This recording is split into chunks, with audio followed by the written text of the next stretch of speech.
Hi, welcome to another one-to-one thing. Live on YouTube, Facebook, as well as the LinkedIn Live here. So, hi, welcome.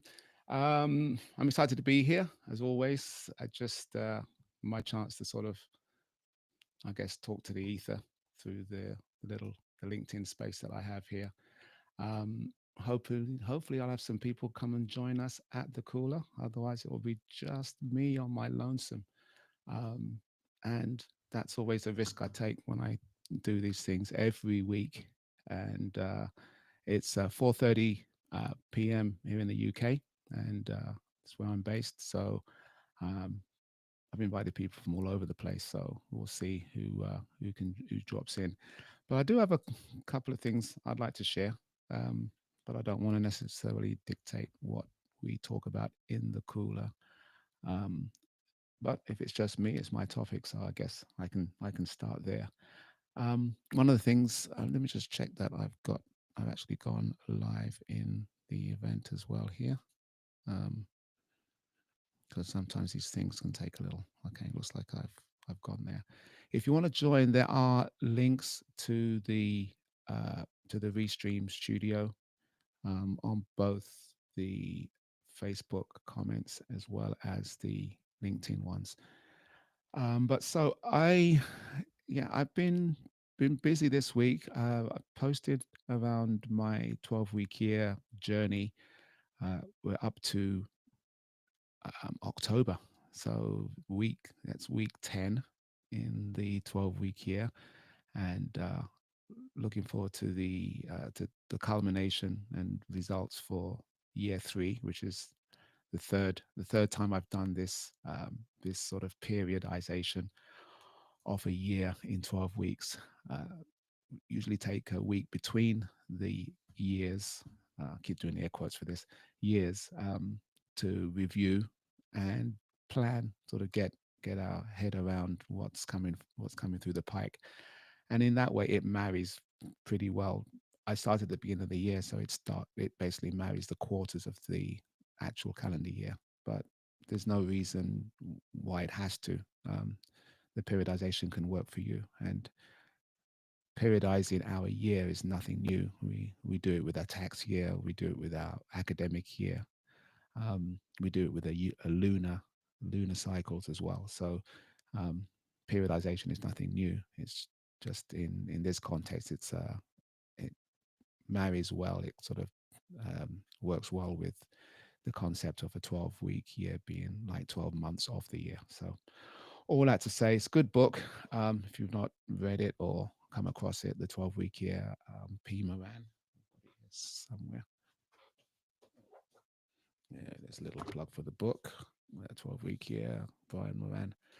Um, but I am excited also to have a cohort start next year, year 4. I got Justin's jumped in. Hey, Justin, Steve. Can you you hear me? ready? Can you hear me or I no? can hear you now. Yeah, I just had to make Okay. sure I can get you on there. Cool. I like your backdrop. Looking sharp in that. In the basket. I'm Yeah. stuck in a basket. little home weaving club there. Yeah. Yeah. So How are you no, doing? I was just waxing on about the 12-week here and uh the coming up to the fall time. Oh, we got Don. Don's back. Oh, he's on his travels. Hey, he's walking too. Yeah. How about that? Morning, good morning. Good morning. I'm actually Good morning. home trying to rebuild my habits after 5 weeks away. So, getting back into exercising, Beautiful. my top three, etc. So, how you guys doing? Doing Good. great. Doing great. Good Good. to see you, man. Good to see you walking up and about. And I love the pictures from the canyon. Oh, isn't that stuff beautiful? Oh my goodness. The Have two you have words you just been, kept Justin? coming out. Where is it? Grand Canyon? Okay. Never been.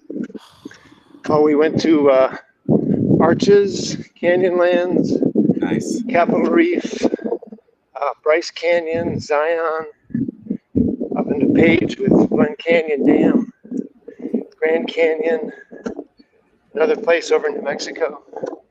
So man, there's so many beautiful places. We started in Colorado with the Black Canyon of the Gunnison. So America's beautiful, Wow. Indeed. Wow.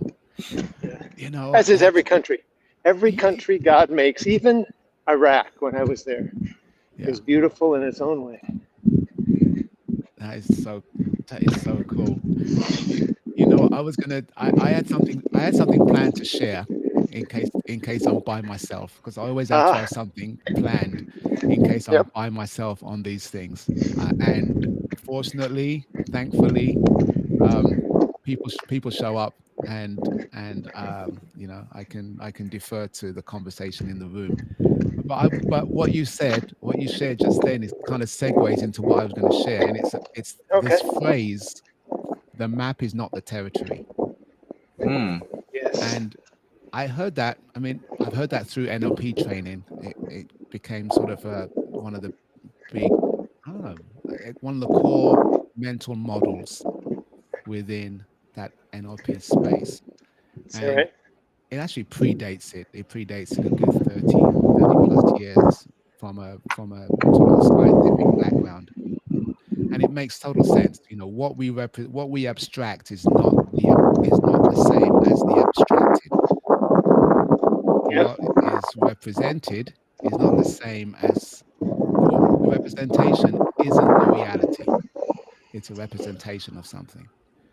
So, you know, an underground map is not the same as the underground. I remember physical maps. You know, back in my day, we used to roll them out, you know, Yeah. or Uh-huh. fold them out, right? Or pull it down. The thing you Yep. gotta pull it back up. Yeah. So those things,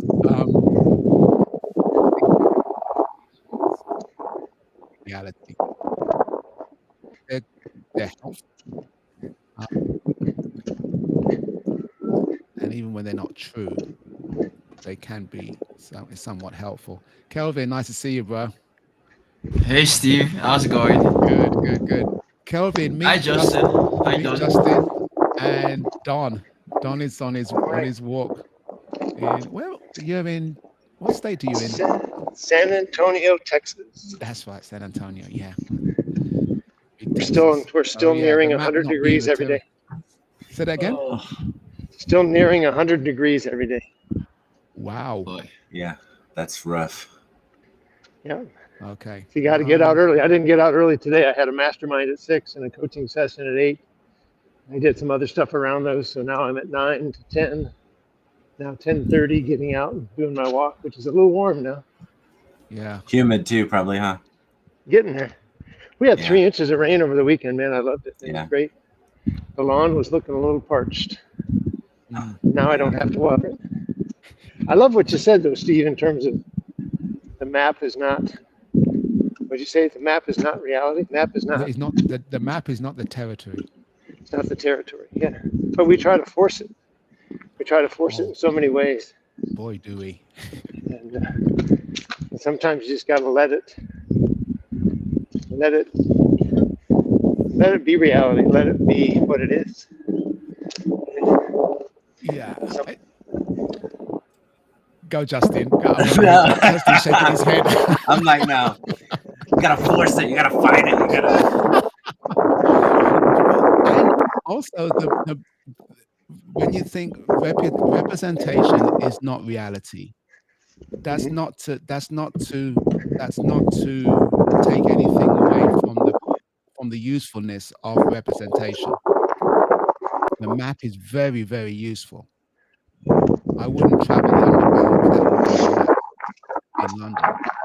I couldn't Yeah. remember all the places. So it's very useful. But I have to realize, and we sometimes, some things are obviously, you know, so obvious you won't say it, in terms of, it's clear that the underground map is not the same as the underground. When I'm on a tube train, it's not the same as me going along the map that I've got in my pocket or on the screen. So that's obvious in some respects, whereby you see the utility of the map, and then you operate in the reality of the underground. There's other times whereby we just think the map is all we need. And like Don was saying, sometimes we can force our reality on the map, or we take the map as being the real. Mhm. And the map is only, well, usually, often, because there's work in constructing the map, it's a snapshot in time. Mm-hmm. Yeah, maps are not accurate very long. Especially, I mean, yeah, historically that they weren't, and even now things still change, right? Crazy fast, or can have the potential to. Yeah. And it's a really good book I've been reading about mental models, and it's a nod to Jeremy Pope, who does a Jeremy Mental Model Pope. He puts out things in that sort of thinking space, which I like, in the sense that they're all inaccurate, but some of them are useful. And in some respects they should encourage us to test the reality. Give us guardrails. Think again. Sorry? Think again. Well, think again, or just be open to the curiosity of it changing. You rock up with a map in your pocket, and the metaphor is driving. We went from a book or a chart to map our journey to GPS. Real time traffic reports. Yeah. Right. To the extent whereby it would be very difficult if someone rocked up and said, "I've got a paper map of where we're going," and you've got it on GPS, it'd be hard pressed to look at that paper map. Right. You can't grow it. You can't zoom in. You can't. Yeah. None of that. Yeah. But what if the paper map was handed down from your grandfather and plotted all of the favorite restaurants that he went to on that journey? That'd Now be cool. the map's got a different utility. Yeah. Right? GPS ain't going to help you with that one. Right. Yeah, that's interesting. Well, that talks about the layers then. The filters or the layers that you lay on top of the map. Right? And it talks about how you talks about how you abstract reality. And it's in that example where the map is a grandfather's road trip with all the great either sightseeing spots or eating spots. Google's not going to touch that. Right. Well, and even if you could add that in a digital format onto Google's map, you still wouldn't do away with the old paper. You wouldn't do away with that. Right. If he put his scratchings on there and circled things, you want that. It's tangible. It's So, and we've only touched on that analogy in the physical realm of representing something, a representation reflecting reality. We can do that with people. I mean, sometimes we have abstractions of who people are or how people are, and that map can be set in a point in time. And then we never check in with the reality of the person today, because we've got this map of them from a different period, a different point, wherever. Yeah. So there's a great saying, it says, when people show you who they really are, let them. Because sometimes we try to put on a face. We try to make that first impression that's different than who we really are. We try to agree to things that we really don't want to do and we're not going to do. Or we think that if we say yes, then other people will like us. Yeah. But then when we don't do it, you're showing them who you really are. So the face is not really the personality. Maybe in that one. Mm. And what? Yeah, that speaks to somebody making a representation to hide their own reality. Well, I've been listening to I think it's your most recent podcast, talking about here's the, whatever she said. Yeah. Like here's super mom or whatever, super mom. That's right. Yeah. Clementina. Yeah, that was good stuff. You're sounding very well, by the way. Like on the podcast right now, your sound is really sounding really good. Thank you. I wasn't sure what was going on before, but in the podcast, especially, I was noting this as I was listening to it earlier today. Like it's really sounding good these days. Oh, good. You must be a sound engineer. You must be a sound engineer. No, I'm not. I just it just sounds good. Audio file. It's there's definitely there's been improvement. Okay, cool. Yeah, especially over the early days, right? I mean, it's really good. Audacity is my platform to do the audio thing, and I'm making sure RMS levels are, it sounded good. Yeah. Anyway, but I like the notion. I like her notion of, this is kind of at odds with what Donna was saying, is why I bring it up.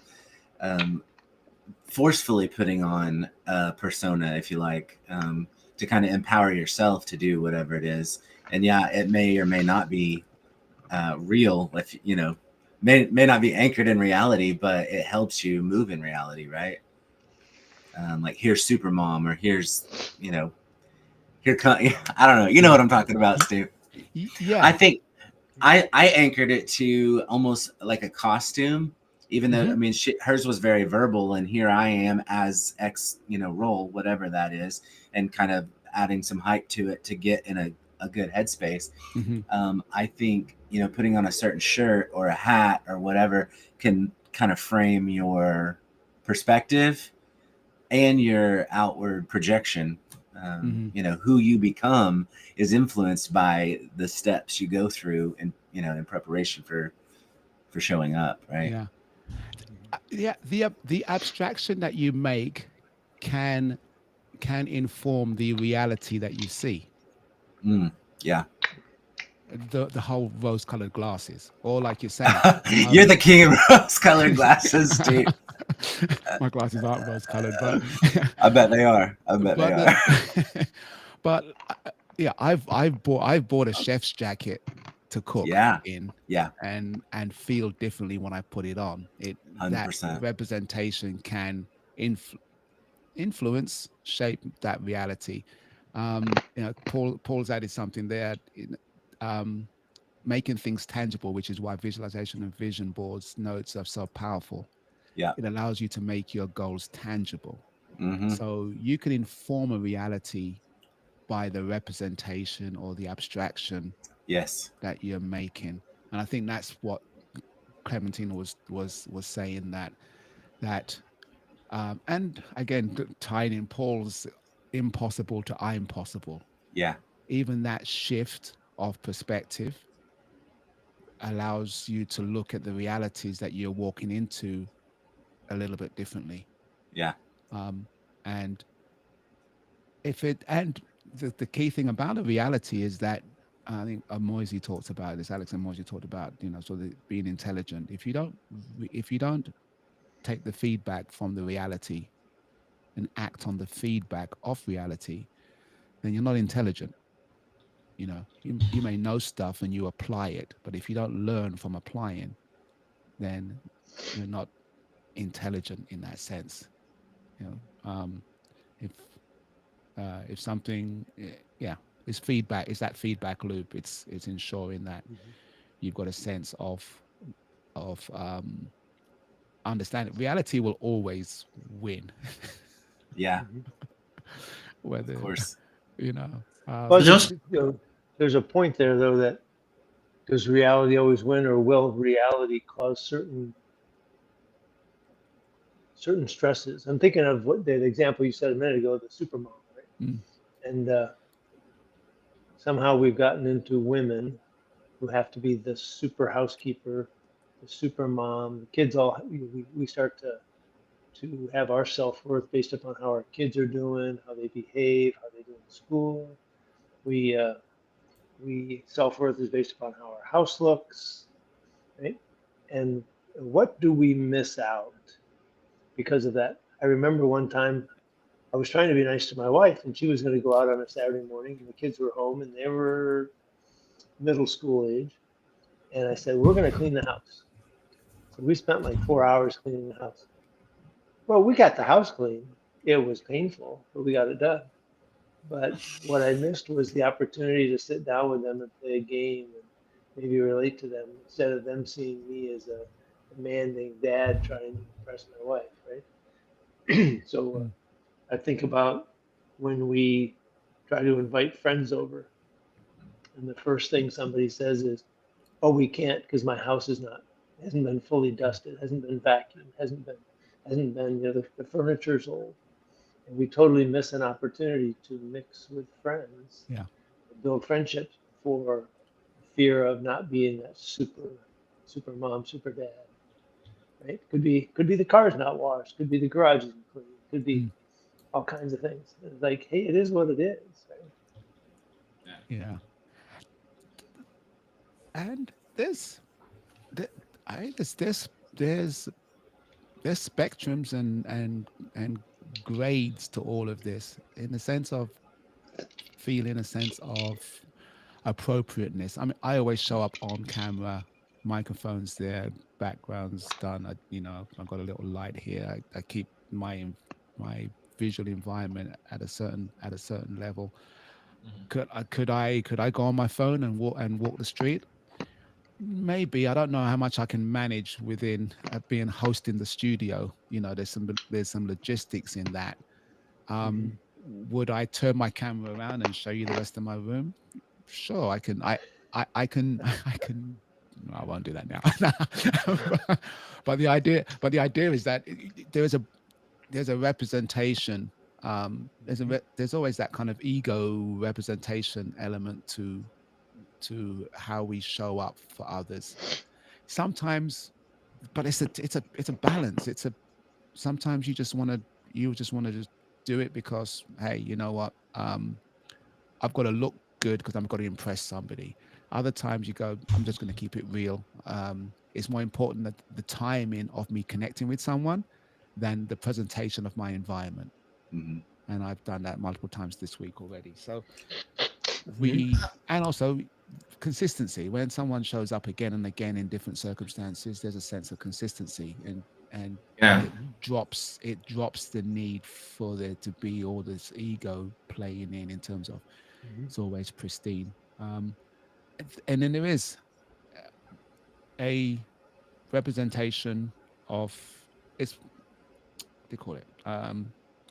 Not representation, it's your reputation management. You're in career counseling, Don. You know all about I'm assuming you know a lot about reputation management. How people want to be, they curate their representation. We're on LinkedIn.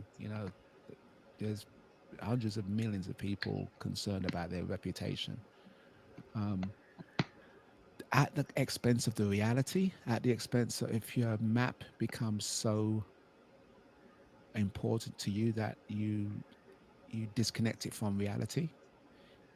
You have maps of your map, right? It's meta. We can do it. We can do that. And then another point with map and territory is, the book mentions, and I'll find the title of the book. It's on Kindle, so I scraped it from somewhere. Is that you have to think about who is drawing that.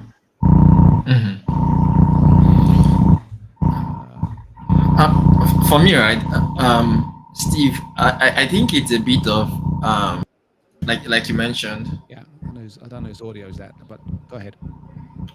Maybe it's mine. You still hear the noise? We can hear a little whirring. Oh, is it better now? Can you hear me okay? Yeah, we can hear you okay.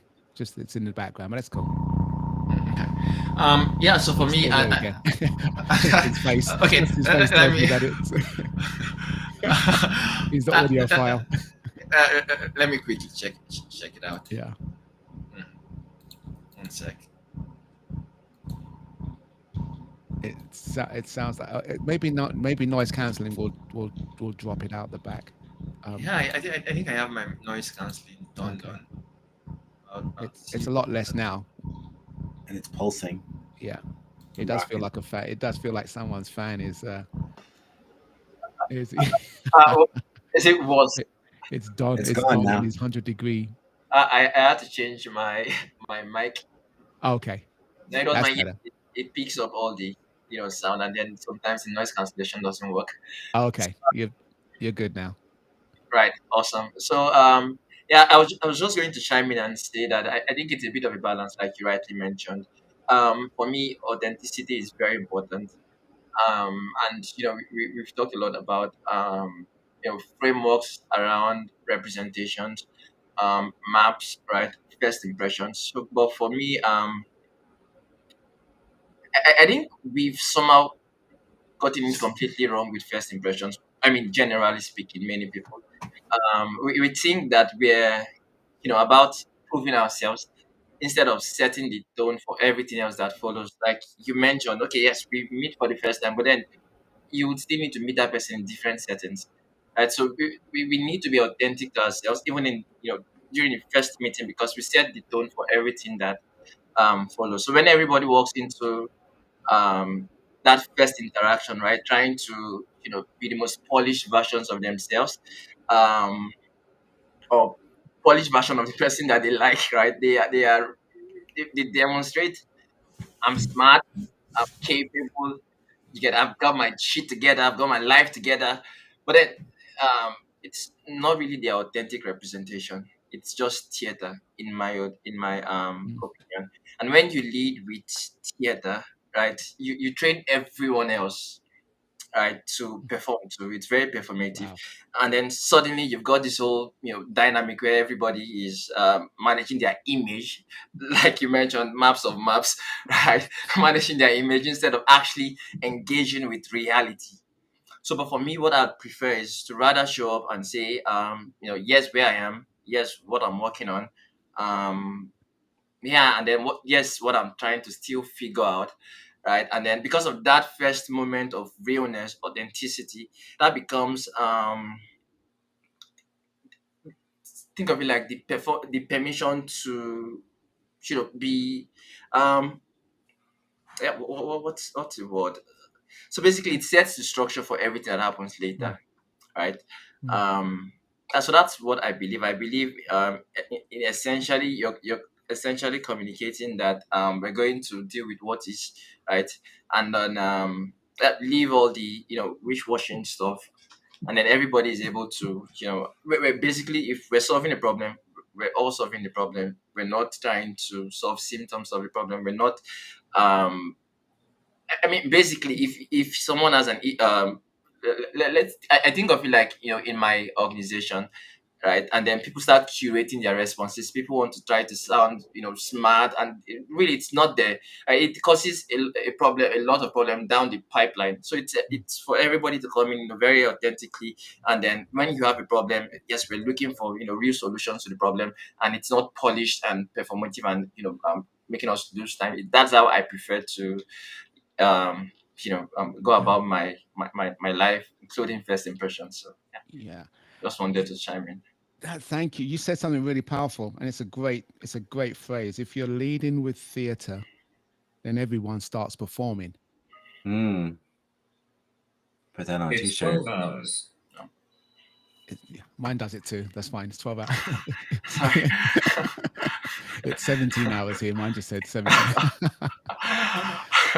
But that's, and then what you said about I put down here, aspirations are a map as well. They have to be a map because you're aspiring to it, which means it's not your reality. Yeah. So if you walk into a room, again, it comes to the super mom or the image thing. I put a chef's jacket on, and I'm gonna be a top chef.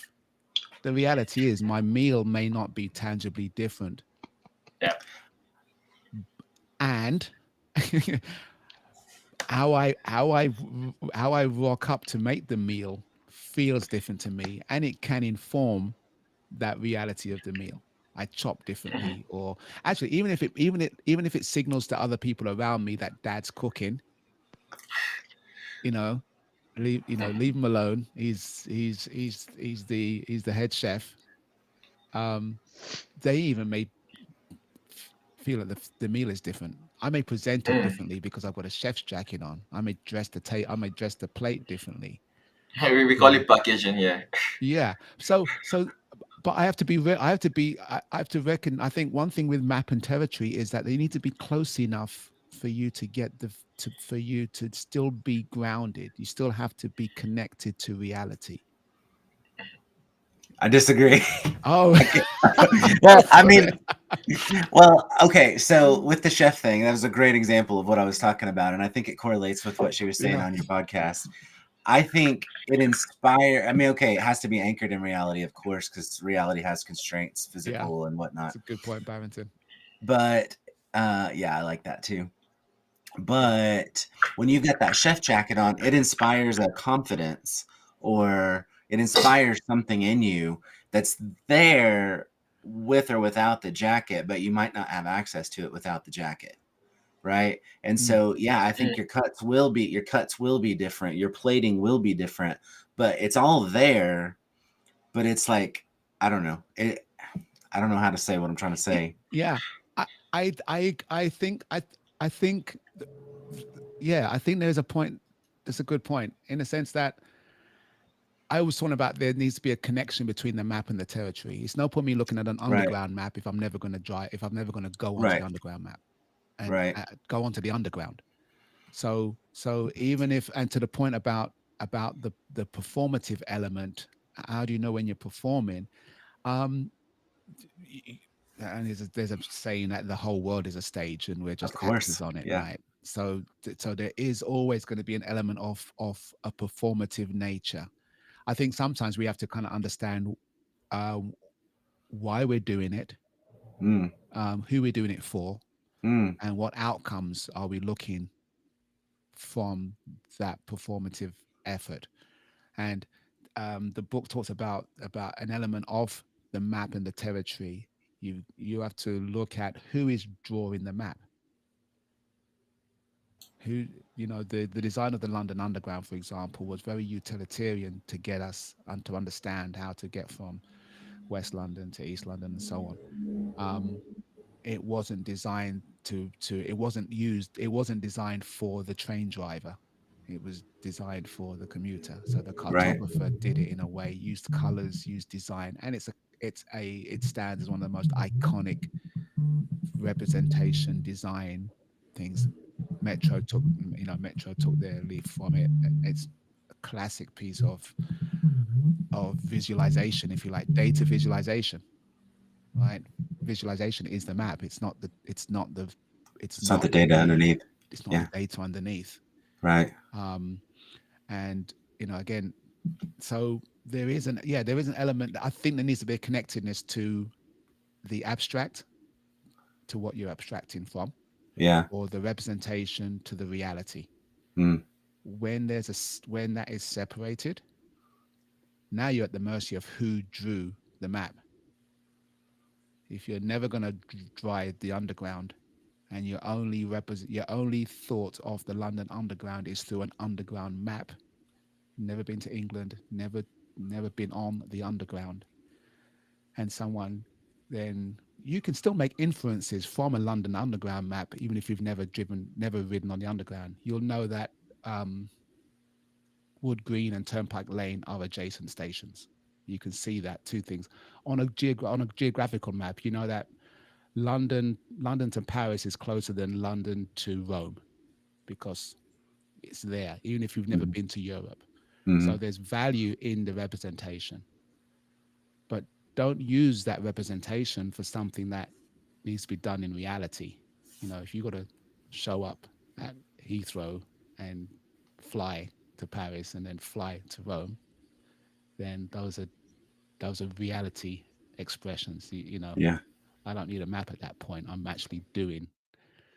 So yeah, putting on the shirt, or saying the mantra, and getting into that state. You do access things because the fact that you can decide on how you perform, the fact that you can in some way shape your intentions of what a reality should be, and I think that's how, to Barrington's point, what is reality and how do you know? We come from a place where we've got some sort of semblance of, we will test our reality to see if it's real. You know, I really love that question from Barrington. You know, and it's yeah, he says your reality, which is interesting because there's an objectiveness, and there could be a subjectiveness in terms of, you know, if you don't walk in my shoes, you don't know my experiences.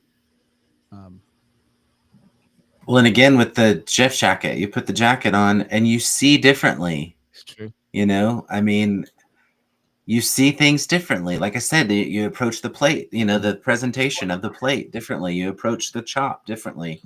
I don't agree.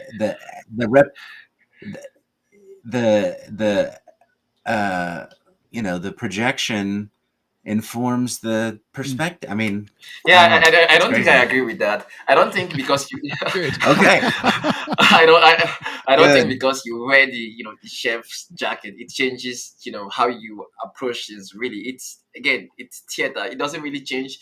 Yeah, I think what we should be looking at is I believe very strongly that you are the system that you use basically. So wearing superficial things doesn't really do much. You have to basically you become the results of the steps you take, right? So if you want to be a chef, you need to take the steps to be a good chef, like the steps, like it's like people think of it like you take more steps, you work harder, you be more disciplined, but that's not, it's just the steps you take are determined by um the systems you live by, like I mentioned. So you just have to, maybe a roadmap, a plan.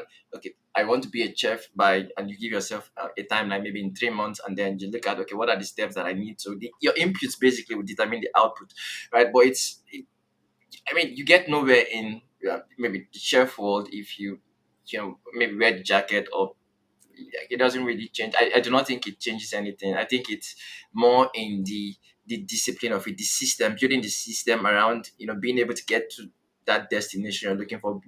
Put all the inputs, and so that you can visualize and see where your output is. That way, what you become is not accidental. It is very planned. So That's the other mental. For your answer, there's that touched into another mental model. A major mental model in terms of its scope is the mental model of the circles of competence, or areas of competence. And the act of putting on I would not, for example, put my chef's jacket on that I bought from a thrift shop. I didn't buy it from a proper. I mean, it was a proper chef's jacket, but it's a used chef's jacket. Saw it in the thrift shop. Thought it'd be fun. I was being slated for not cooking enough, and I thought, well, if I'm going to step up, let me buy something that puts me into that mode, into that mindset. I would not wear that jacket and walk into a restaurant and pretend to be a chef, because it's not in my circle of competence. It's not in my area of competence. Similarly, if I'm going to play basketball, I wouldn't play basketball in work shoes. I'd play basketball in proper basketball shoes. I'd wear workout equipment. I'd be dressed appropriately, because that's my competence requires me to have those things around me. You go into we've all done this, right? You've got a pickup game of whatever, soccer, football, basketball, and someone comes over and they've got the best gear on, and you think, oh, guy's looking sharp. And then you think, I'll pick him on my side, and the guy can't play for you think, dang, I got bought by I got sold by the shoes that he had. I thought it's all marketing. It's all marketing. So what was your point, Justin? Well, yeah, I guess maybe wearing the chef's jacket, like you kind of hit on what I wanted to say, is that it's not necessarily putting on a chef's jacket is not going to make you a chef. Like you said, you wouldn't walk into a restaurant with a chef's jacket on with the expectation to show up and cook something. But because there is a lack of competency or a lack of confidence, again, yeah, Kelvin, I agree. You have to put in work to become competent. But I think so many times, and I think this is what I keep forgetting her name. I'm sorry, but on the podcast, Clementina.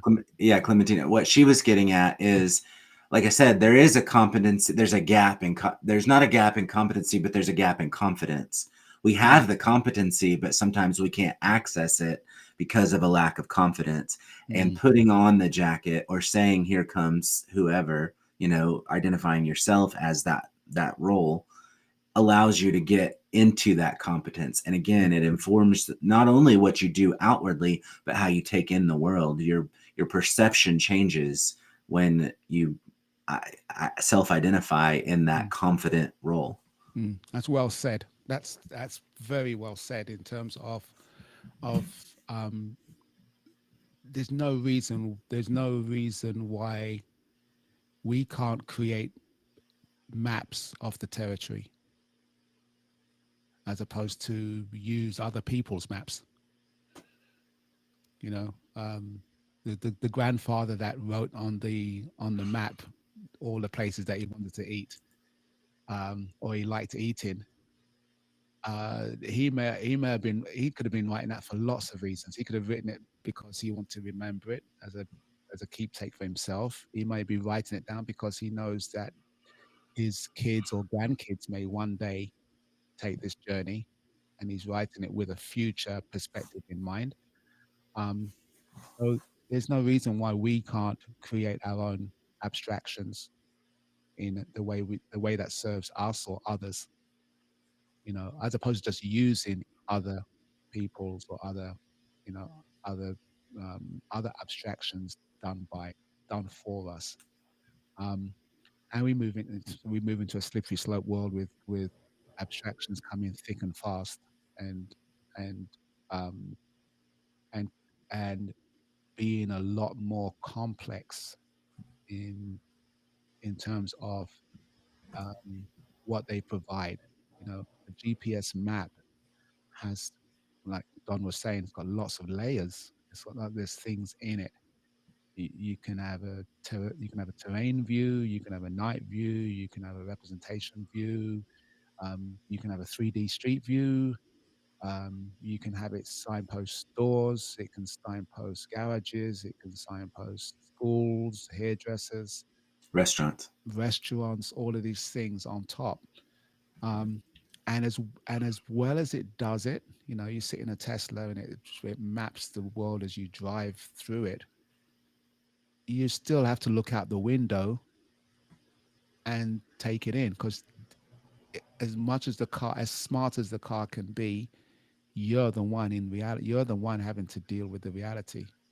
And I like what Kelvin said. I was thinking about, when we talk about how we represent ourselves, thinking of online dating and how people put on, you put on that best impression, and sometimes an aspirational impression. And if you go too far with that aspirational impression to your reality, you may never meet that person that you've been talking to online, because you created this facade that you can't meet in reality. You can't keep up with. You can't keep up with. And that's kind of, I guess that's why your girlfriend's AI, I guess. But the aspiration though, that's kind of the negative aspect of it, in terms of going too far. But again, I'm hung up on this, that having a, the next rung up in terms of your projection or your abstraction, kind of can pull you up into that. Yes. It's very possible that, again, and I think it comes again down to confidence. If you can project yourself to that next level, that confidence might help you attain it also.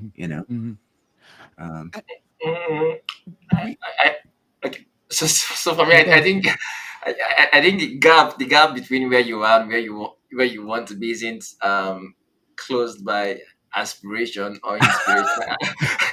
I think it's by iteration. It's by execution. So there speaks a systems guy.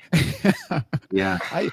No one disagrees because we've all got systemic thing. We're all engineering, Right. IT, systemic thinkers or systematic thinkers mm, on this call, right? So that is absolutely true. And at the same time, we also know the reality that we are not robots, we're not yeah, of machines, course. and we don't operate within the strict laws of the physical world, Mm, or physical laws, in the sense yeah. there's a dynamic that comes into play. So the confidence thing is key, I think, because um, Barrington says there's always a map within, and it's Mhm. based on past experience, and is always accessible. And sometimes it's accessible for the wrong reasons. If you access a bad experience or trauma, that Mm. may pop up at a certain time when you don't want it to, and inform how you interact with reality. Well, and that's the exact inverse of what I've been saying all along too. If you have you put on a bad costume, but it's whatever that looks like, it's triggered by, like you say, trauma or whatever. Your confidence goes from here to here, even though it ought to be here. It's neutral, let's say, and you re-experience that trauma or whatever. It takes your confidence down, and you're in a normal situation, but now you're underperforming Mm. because of the impact of that trauma. Like I said, it can go both ways. And Mhm. I'm trying to win Kelvin over here. Yeah, no, I mean, he's absolutely right. It takes No, work, and it I takes agree. repetition, and I think I love this discussion because in order to in it's what's missing often in debate and dialogue and conversations is that everyone's real enough to share their representation of reality, and they're sharing it through their map, Mhm. right? And like we said, all maps, you could argue all maps are wrong compared to reality. Some maps are useful yeah, even when wrong, yeah. because the right and the wrong and the good and the bad of a map really can be determined by what you expect the map to show you, Mm, Mm, or how it's been abstracted. It wasn't abstracted for that purpose, and you're using the wrong map in a context of the territory that it doesn't fit, hmm mhm. and that becomes an issue too. I think using a confidence map of the world to get you off the couch and make dinner for the family and then have fun with it. To Don's point, if the map was to please his spouse by frog marching all the kids to clean the house, yeah. there might have been a different map to apply that says this is my time to hang out and really bond with my kids. hmm You know, um, Well, and a theme that I've been seeing pervade through all this discussion too, or at least I see it because that's my reality, that's my abstraction, is what we value, and mm, that can change. But you said something at one point being most important, and Don had said something about being very important or whatever, and I think Kelvin, you might have even said something is very important. What you value Yeah. influences your priorities. Like Don was saying, I won't have friends come over because the house is a wreck. Well, if you value their opinion of the cleanliness of your house, that will influence that decision. If you value their company more than anything, they're coming over, yeah. like they can see my mess. That may be seen as me showing up authentically or me just prioritizing that connection. Wow. Whatever. But what you value informs how you react with the world too. Mm, I agree. 100%. Yeah. yeah. So Kelvin values systematic thinking, and I value. Just kidding. I acknowledge that iteration and discipline are definitely factors. I've just seen the power of, like I said, that putting on the chef's jacket and it makes a difference. And I guess at the end of the day, it has to be aligned with that higher perspective of ourselves, which comes from value, values that we hold, values that we share. We can hold them, we can share them. They can be imbued upon us. They can be, Mhm. values can be put upon us. I mean, um, if I feel I'm held in high esteem by somebody, that matters, Yeah. right? If that somebody is God, that matters. Hmm. If that somebody is a co-worker, a child in a club, it all matters. And so I think sometimes when I was reading this, it really struck me because of one, my perspective, my paradigm shifted because when I read that phrase, "the map is not the territory," I went straight back to Bandel and Grinder, the founders of NLP, because it's one of those tenets, one of those sort of things in there, and that's why I first heard the term. And I thought, oh, that is very, very useful in terms of mental representations. Um, but it actually predates that in terms of more system physiological. If you're a scientist measuring something, the abstraction, the thing that you can actually, especially in sort of, I guess, it's not my area, so I'm not speaking outside my circle of competence here, but in terms of sort of quantum physics or molecular physics and that sort of thing, sometimes trying to measure something affects what you're measuring.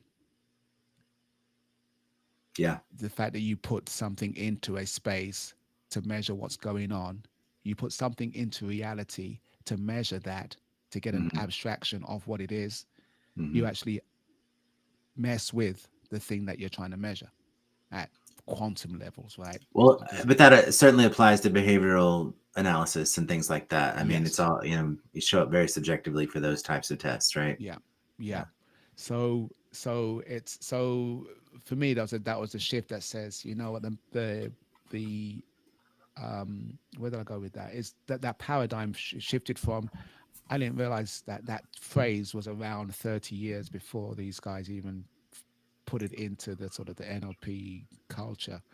Um, and then how pervasive that mental model is, in terms of how it shows up physically, um, psychologically, um, emotionally. So it's very helpful, and I've used it. It's almost like the Matrix movie. I always think of the bit where, have you seen the Matrix? Am I talking to people who've seen it? Okay, when Yeah. Keanu Reeves and Neo and Morpheus are Yeah. Morpheus. fighting. Morpheus. Yeah. Morpheus, they're fighting. They're doing the kung fu thing. Yeah. He goes, "Oh, I know kung fu," and they're fighting, Right. and then he gets hit, and then Morpheus goes, "Is that air you're breathing now?" Yeah. That sort of shift that says there's an abstraction here. There's something Hmm. different from what you're doing. From what And you're expecting, what you're perceiving, yeah. yeah, and I caught myself thinking, like I've got some letters to send out, some sales letters, and I'm thinking, oh, this person I haven't sent a letter to for a while. They probably don't want to hear from me. And I went to myself, that map is not the territory. Is that air you're breathing? BS here. It's like send it out, right? Yeah. Because my map of, I've got a note that I didn't talk to them for a while, and the territory, the reality of, I don't know what they're doing right now, whether they're there or not, Hmm. can influence what you do. So you go, hey, you know what? Map is not the territory. Send them. If my intention is to connect, then I should. Then maybe I shouldn't have the map in the way all the time. I should extend the connection, and then let reality take it. Let reality inform me, not the map. So it's it's trippy. It's actually It is. wow. Sorry, I feel like I talked a lot on this one, but this is good. No, we had a robust argument. Me and Kelvin did. And just to piggyback to that argument a bit. So Justin, you're absolutely right. I think the real value is in mapping out where you want to be. And I completely get it. Right? But I mean, my system's brain just jumps straight to, okay, now what's the daily process to get there? But Yeah. but you're saying there's actual value in just seeing it clearly first, in basically representing what that reality looks like before you start building towards it. And yeah, that makes sense, because I mean, as humans, there's a lot of humanly constraints that that seeps up. Sometimes it's trauma, sometimes it's anxiety. So if you don't have a clear picture of the destination, you end up optimizing for the wrong things. And Stephen mentioned this. So yeah, you build really efficient systems that take you nowhere. So but maybe it's just personally me, I've gotten too used to just suck it up. But it's I mean, it doesn't always work every time, right? It doesn't always work every time. It's like having the blueprint before you start. No, it's almost like there's this construction project you have, and then you just think with the blueprints you'd have the project ready by whenever you set it by. But it doesn't always work. Like, even in projects like construction projects, things change. Human stuff happens. So I appreciate that. And then yeah, I appreciate that. It shows that representation just shows what we actually need to change, not just what needs to change. And it's not as easy as, okay, I need to be a chef, and Zoom, I have a plan to becoming a chef. There has to be the human element of motivation, inspiration, things that get you excited for it. So yeah, I absolutely agree with you. We're not robots. So Yes. For people die for lack of people die for lack of vision. Right. yeah. I'm gonna have to jump soon, but I want to Yes. say too. I think one of the things I've heard recently is about the human propensity for believing things that aren't true, or just like you're talking about, the human aspect, the human, that getting to that next level, again, not in terms of competence, but just in terms of confidence. If you can believe for it, I mean, that's like the whole Tony Robbins thing, right? Like, if you can believe it, you can achieve it, right? I mean, I don't know if he says that phrase exactly, but it's very similar in you've just got to get your brain going that direction, whether it's real, whether you're breathing air or not. If your brain thinks you're breathing air, he was gasping, but there was nothing coming in because it didn't matter.